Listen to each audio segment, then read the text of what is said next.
شديدة من فترة على أحد القنوات التلفزيونية، وكشف إنه حاول الانتحار بعد ما طلع من السجن. قال أحمد عزمي: ظلمت نفسي بإدمان المخدرات ووالدتي اتصدمت فيا.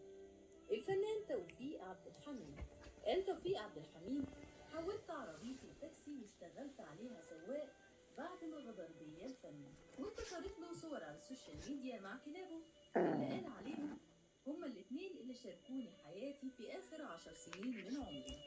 مشاهير